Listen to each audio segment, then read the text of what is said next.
qalat ihdahuma, salah satu dari dua wanita tersebut katakan, ya abadistajirhu, wahai bapak, tolong ambil dia sebagai pekerja.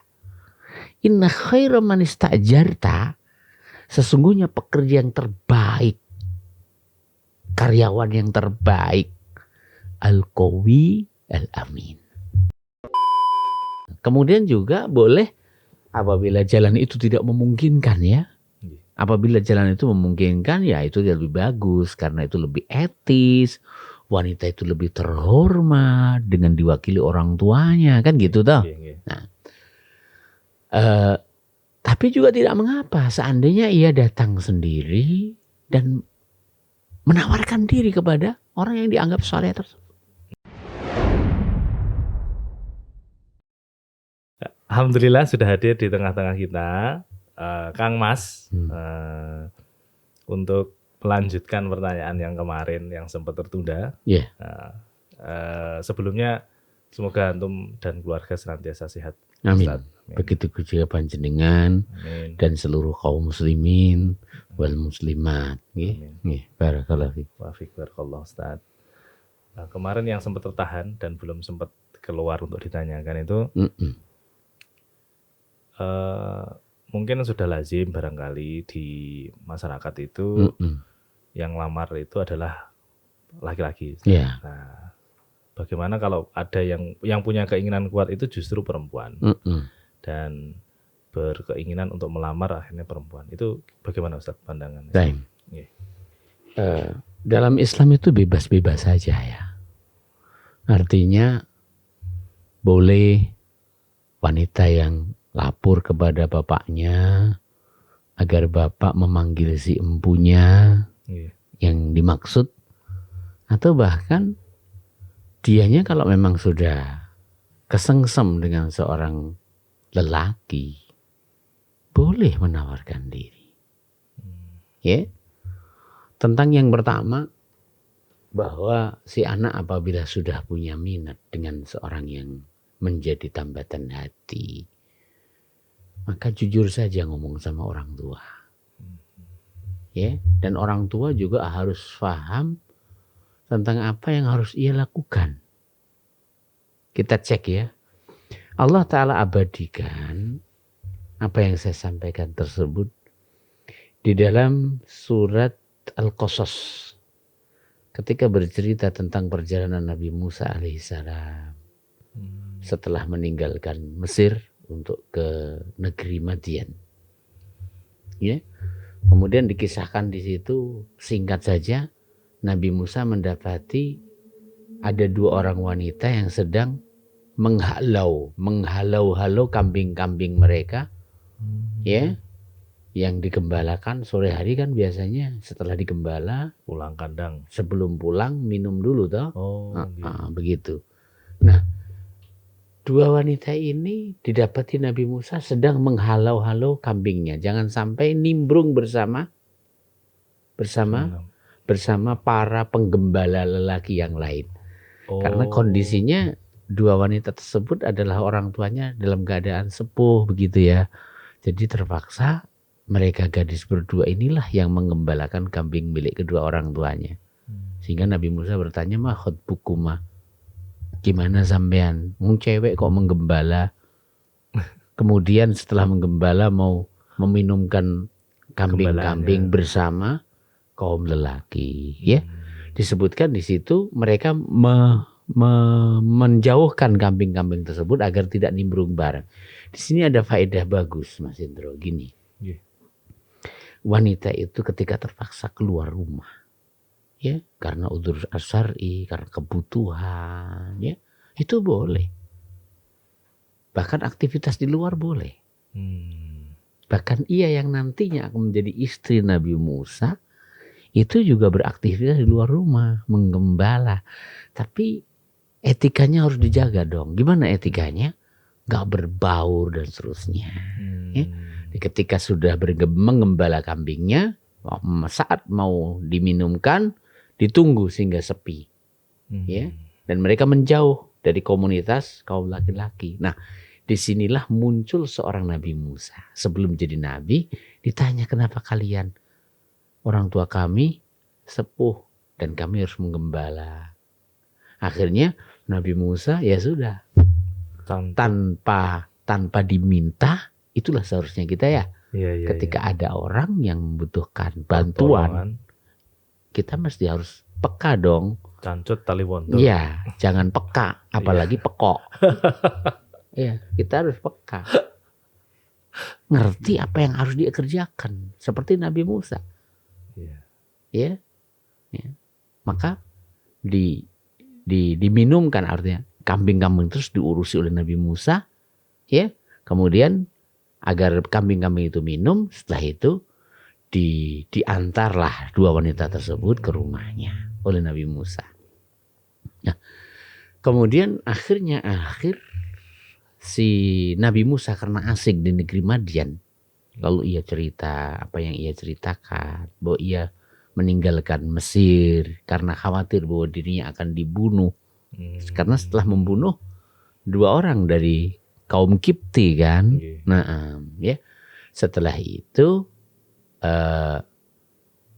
Nabi Syuaib katakan, ya, la takhafna jauta minal qaumiz zalimin. Kau jangan khawatir, kau selamat deh dari kaum zalim.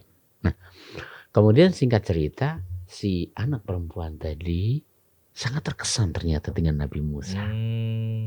Ya? Ini bagaimana tidak? Ya, tidak dimintai bantuan, nolong. Dia nolong. Masya Allah gitu ya. Tanpa tendensi, nggak dikenal.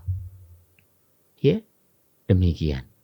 Kemudian setelah itu diketahui akan keamanan Nabi Musa alaihissalam. Awalnya dua wanita tersebut berjalan di depan. Ya, tapi namanya wanita apabila di depan ada istilah gini, Kang Hendro. Likulli sakitin lakitun. Setiap ada yang jatuh, pasti ada yang ngambil. Setiap kali ada sesuatu yang terlihat, pasti ada yang lihat. Nah, karena hal itu Nabi Musa katakan, kalian di belakang aja. Kalau waktunya belok, lempar batu ke kanan biar aku belok kanan. Jaga ini ya berarti. Loh, ya apa Nabi Allah itu sudah dijaga oleh Allah Ta'ala sejak dia kecil gitu ya. Kayak gitu. Nah, mendapati itu semuanya dan perlakuan yang begitu istimewa ya, maka si perempuan ini akhirnya ngomong ke orang tuanya. Saya baca ya. Sok saya baca. Qalat ihdahuma, salah satu dari dua wanita tersebut katakan, ya abadistajirhu, wahai bapak, tolong ambil dia sebagai pekerja. Inna khaira man istajarta, sesungguhnya pekerja yang terbaik, karyawan yang terbaik, al-qawi al-amin. Al-qawi yang punya potensi untuk bekerja dengan baik, al-amin yang terpercaya. Dua unsur ini segalanya loh ya. Namanya karyawan harus punya dua ini. Demikian juga suami harus punya dua ini. Harus punya power dia. Kemudian yang kedua harus amanah. Ya. Punya power sehingga ia bisa melaksanakan tugasnya. Punya amanah sehingga jauh dari khianat. Nah, si bapak, dan tentunya ini pelajaran bagi seluruh bapak. Wahai para bapak. Iya, para bapak nih. Sekarang kita garap para bapak. Ya, para nyonya, para mbak-mbak tadi sudah diwakili tadi ya. Boleh kalau kau naruh hasrat, ngomong dong terus terang sama orang tua. Sebutkan apa yang dipunya dari orang tersebut sehingga si bapak akan mendukung itu semuanya. Nah, sekarang bagi para bapak. Nah, perhatikan, ketika ia mendengarkan dari si anak bahwa si anak sangat berkeinginan agar si Nabi Musa ini sebelum menjadi nabi, agar Musa ini dijadikan sebagai kandidat pekerja, karyawan. Gitu ya. Ya. Padahal dulu tahu Nabi Musa itu di Madian ndak punya ndak punya ndak punya nopo-nopo. Dia datang ke Madian tidak bersama tidak bersama orang di sopo-sopo. Tapi cukup bahwa dia adalah seorang yang terpercaya. Cukup dia punya kekuatan, punya power untuk melaksanakan tugas, hanya sekedar menggembala. Gitu ya. Nah, Jawaban apa yang disampaikan oleh seorang bapak yang bijak? Ya, qal, ya. Setelah ia dengar dari anaknya, maka dipanggil Nabi Musa. Qala, ya, inni uridu an unkihaka. Aku ini ingin menikahkan kamu. Ihdabnatayya, dengan salah satu dari dua putriku tadi. Kenapa? Karena di syariat Nabi Musa sudah berlaku nggak boleh menikahi dua saudari dalam sekaligus. Gitu ya. Sudah berlaku itu. Sehingga Nabi Syuaib katakan, saya ingin menikahkan kamu dengan salah satu dari anakku. Nah, inilah orang tua yang bijak. Orang tua yang benar-benar dalam bahasa Jawa kita neberi terhadap anak. Ketika anak sudah doyan, sudah punya kecenderungan, sudah punya cinta, maka jangan dihalang-halangi. Ya, jangan itu dianya belum kerja. Ya, Nabi Musa sudah kerja apa? Jangan dia keluarga dan seterusnya. Nabi Musa bahkan tidak punya keluarga. Gak kenal. Iya, tapi orang itu apabila baik sekali aja bermuamalah toh akan tahu toh kebaikannya. Gitu. Baik. Lalu kita teruskan ayatnya supaya kita lebih mendalam tentang ayat ini. Jadi dikatakan di sini, disebutkan di sini dalam terjemahannya Nabi Syuaib. Diperselisihkan apakah dia Nabi Syuaib atau rajulun soleh yang lain. Tapi yang jelas disebutkan dalam ayat rajulun soleh, ya. Dan tentunya Nabi Syuaib adalah rajulun saleh. Yeah. Inni uridu an unkihaka ihdabnatayya hataini ala an ta'jurani thamaniya hijaj. Dengan syarat kamu untuk menjadi pekerja di sisiku selama 8 musim haji. Jadi bekerja selama 8 tahun sebagai maharnya. Ya. Fa in atmamta asyran famin indik. Apabila kamu menyempurnakan 10 tahun, maka itu up to you lah istilahnya. Jadi gini, dari sini memberi faedah kepada kita, namanya orang tua kalau sudah tahu anak sudah punya pilihan dan pilihannya tepat sasaran. Qawiyun aminun. Kuat mampu kerja, melaksanakan tugas, aminun terpercaya. Ini paling penting ya. Ingat para orang tua, ya, 2 sifat ini harus ada pada calon mantu kamu. Kalau tidak, maka akan terbelengkalai urusan keluarga anak. Ya. Kemudian di ayat tersebut disebutkan bahwa tentu Nabi Syuaib tahu Musa ini tidak punya apa-apa. Ya toh? Kalau diminta maharnya adalah nominal tertentu, misalkan 100 juta, mobil baru, nggak mungkin. Ya. Jadi mintalah sesuatu yang mungkin.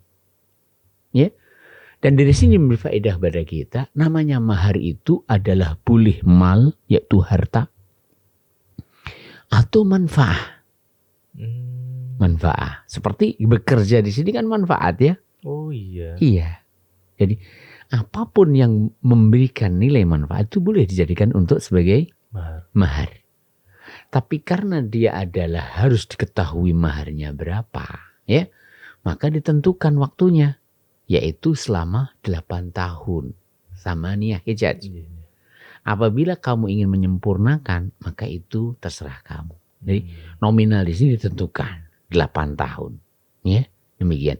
Jadi ini adalah merupakan sebuah solusi, artinya bolehlah orang tua itu ketika misalkan punya perusahaan, punya pekerjaan, nggak apa-apa, raman dadi mantuku, wis ora usah mikir apa-apa, bapak sing nanggung kabeh, sama neng kene ditentukan berapa.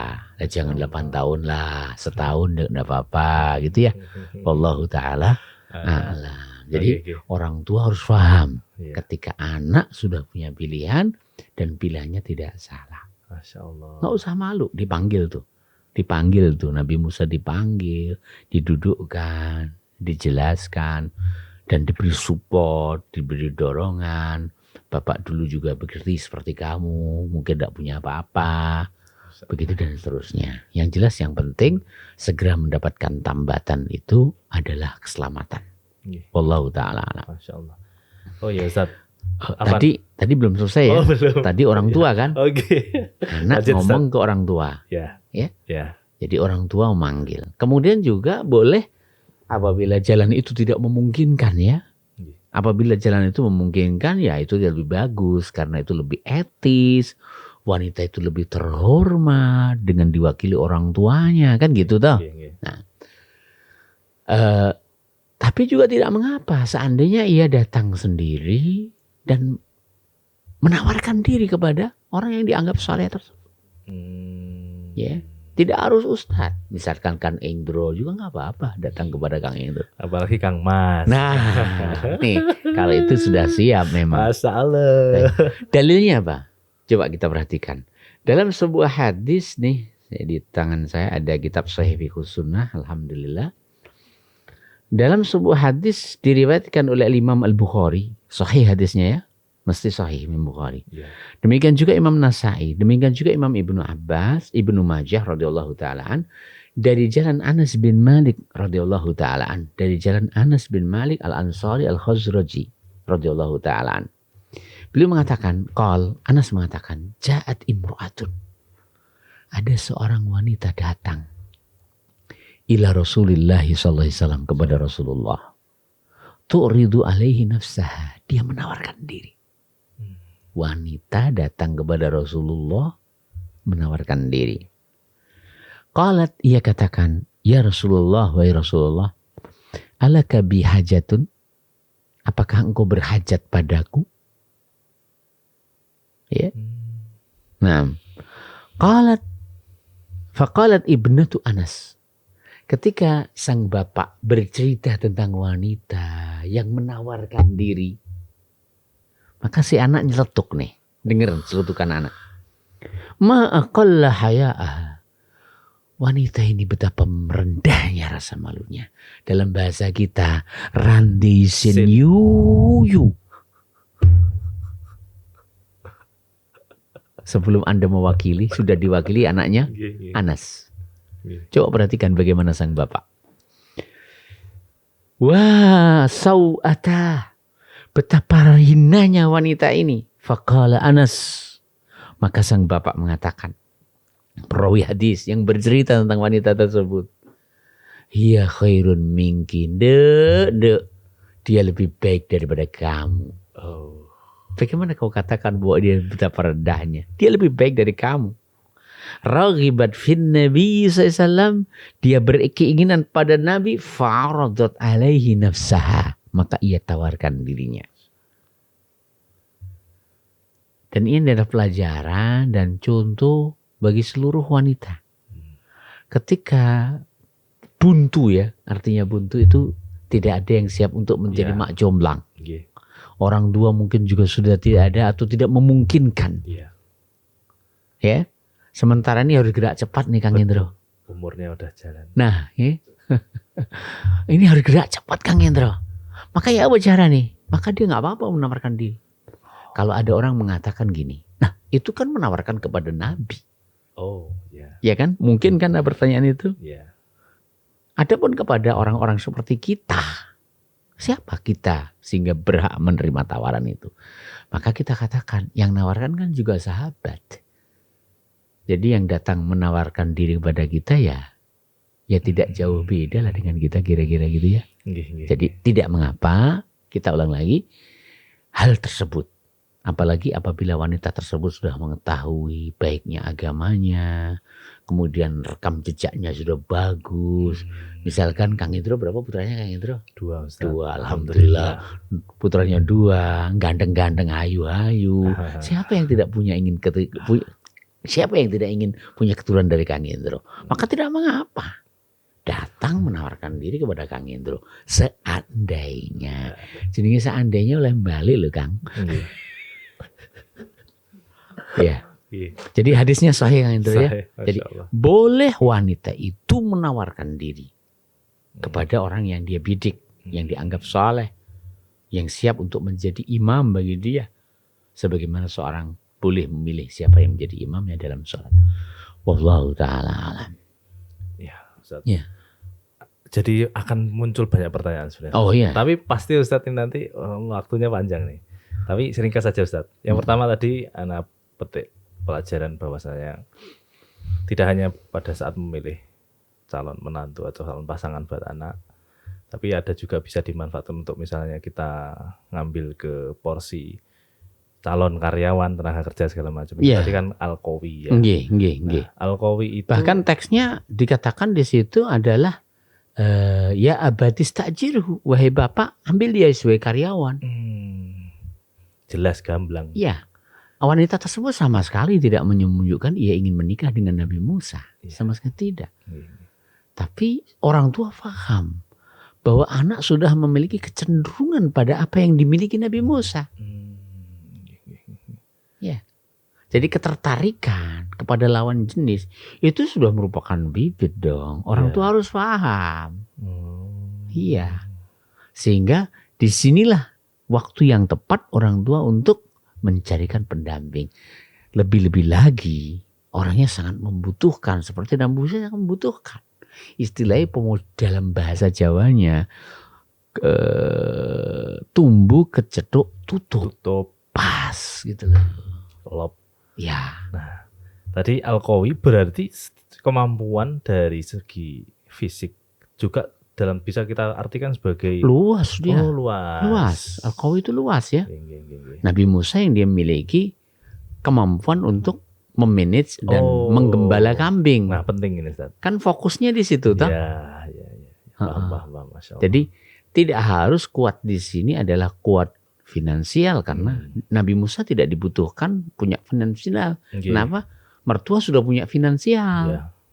Ya. Jadi orang yang sudah tua kaya ya nggak haruslah mencari menantu itu kaya.